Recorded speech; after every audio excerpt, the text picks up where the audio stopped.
Allez, le dos le plus droit possible. On est juste accroché à la poussette. On se pose pas dessus. Pendant que maman transpire, bébé reste peinard, blotti bien au chaud. Ah, on écarte bien. Faut sentir que ça travaille les pectoraux et les dorsaux. C'est ce qu'on appelle le fitness poussette, une idée qui a germé dans la tête de Samuel lorsque sa fille est née il y a 2 ans. On est parti. On est très sportif avec ma compagne, on se disait punaise, on peut pas faire de sport vu qu'elle est là pendant les siestes ou quoi. Et petit à petit on s'est dit tiens, Laetitia, ma compagne, vient avec moi, on va faire des petites séances dehors. Donc on allait se promener, en même temps on faisait des mouvements de flexion, des mouvements pour le haut du corps. Et on a vu que petit à petit sur internet ça se faisait aussi, donc je me suis dit pourquoi pas essayer de le monter sur Dijon. Et j'ai contacté plusieurs mamans et toutes les mamans avec des bébés étaient très intéressées, donc je me suis dit pourquoi pas le mettre en place.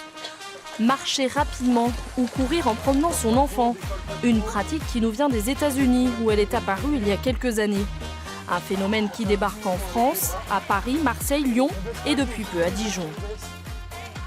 Je connaissais pas du tout, je voyais pas comment on pouvait faire du sport avec la poussette. En fait, c'est super. Le petit bout nous regarde et puis ça permet, voilà, il est encore petit pour aller à la crèche, donc je me remets tout doucement au sport. Donc c'est un équilibre entre les deux. Mais avant de sortir les baskets, quelques précautions. En avoir fini avec la rééducation du périnée et choisir une bonne poussette pour que bébé soit confortablement installé. Le bébé, il n'est pas secoué du tout puisqu'on marche un peu, on trottine un peu, mais pas plus que quand on est en retard pour les quelques pas. Et après, il reste à la poussette pendant que nous, on fait du sport devant et il nous regarde en souriant. Donc le bébé, il ne fait pas de sport, c'est la maman qui fait du sport. Et l'objectif, c'est d'affiner la silhouette et retrouver de la tonicité musculaire. Et on ne va pas se mentir, ça n'est pas toujours facile après une grossesse. Après 1 an sans sport, ouais, on peut dire que c'est difficile. Je pense que demain matin, on va bien sentir qu'on a bien travaillé niveau sport.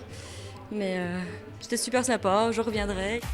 Et si les papas sont intéressés, ils sont les bienvenus parce que parfois c'est étrange, mais il n'y a pas que les mamans qui ont du poids à perdre après un accouchement.